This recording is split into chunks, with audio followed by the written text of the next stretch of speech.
So I've got Mr. Dexter today, and the first thing that we're going to do is a really fun game. It's kind of a thorough, it's going to seem like a lot, but once you get the hang of it, it's a great game so you can get the kids involved in even, and it's really going to help jumping up on people. So that's where we're going to start with Dexter's training program here for month 1 of training. So a couple of things happen when a dog is jumping up on us. A lot of times our natural response to the jump up is actually very, very reinforcing to the jump itself. So it's really hard sometimes because human nature kind of works against us here. And something we've already talked about a little bit is obviously dogs don't speak English and they go strictly off of body language. A lot of times with jumping up, our body tells them, why should you stop? You're getting something out of this.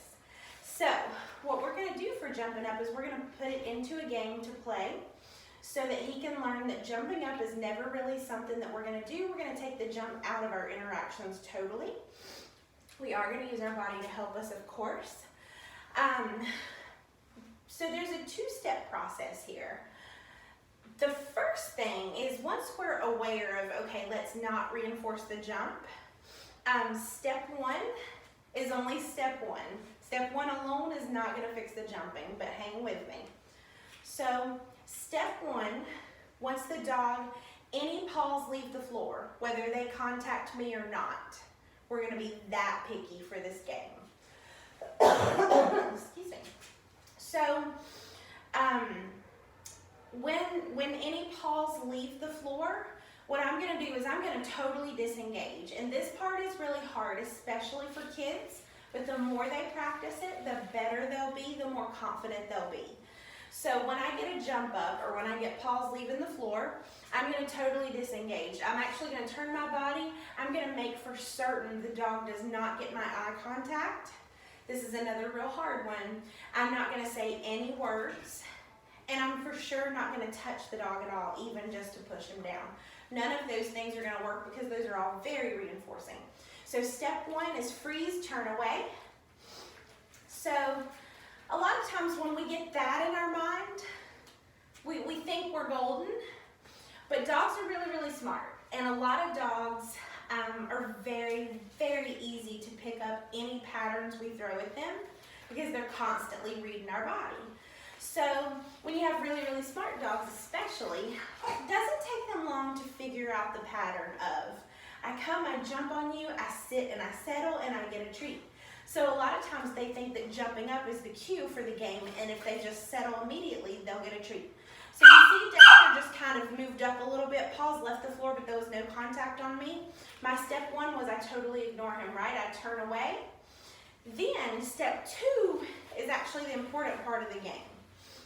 Then I'm going to walk somewhere else, which I'm limited on where I can move because I'm trying to stay in camera view, but like you can totally be dramatic with it. Walk somewhere else. Then, and in the beginning, as you're walking away, you're making sure your hips are never facing out to the dog. That way you don't look very approachable. See how I just kind of swooped away and turned my hips? So playing off of the almost jump that we just got, let's say I move away. Then immediately, if he doesn't come with me, I'll call him, Dexter. And if he comes to me then in our reset and doesn't jump, yes, he gets a treat. So when you're playing this in real life, it's going to go a lot faster. So I'm going to try to simulate that for you so that you can see exactly what to do here and how to fix it. So with the sassy barking, I'm going to treat it the exact same way. He gets nothing from me. I totally disengage. I move away. And when he comes up to me and doesn't bark or jump, see that he came up?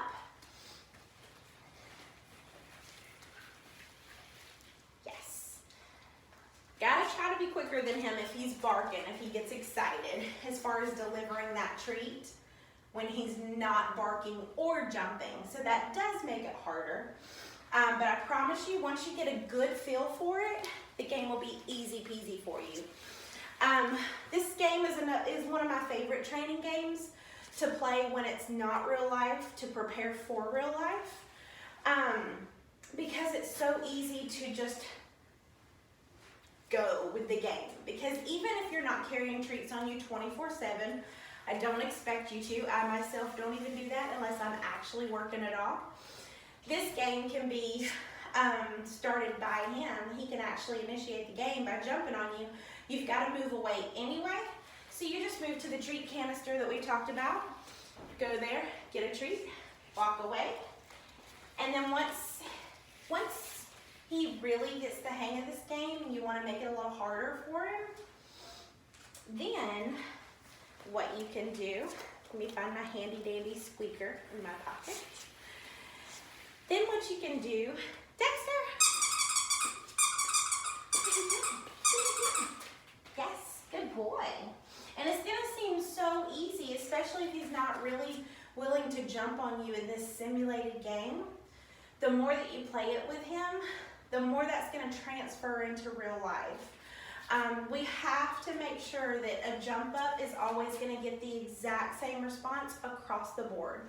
So I'm gonna try to get him to get really excited so you can see that in real time without all the over explanation.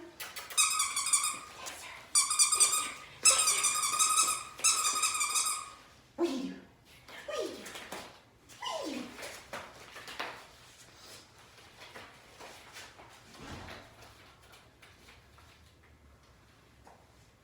I'll walk away now. Yes. He doesn't have to go into a down. The only thing that matters is he's not jumping up on me.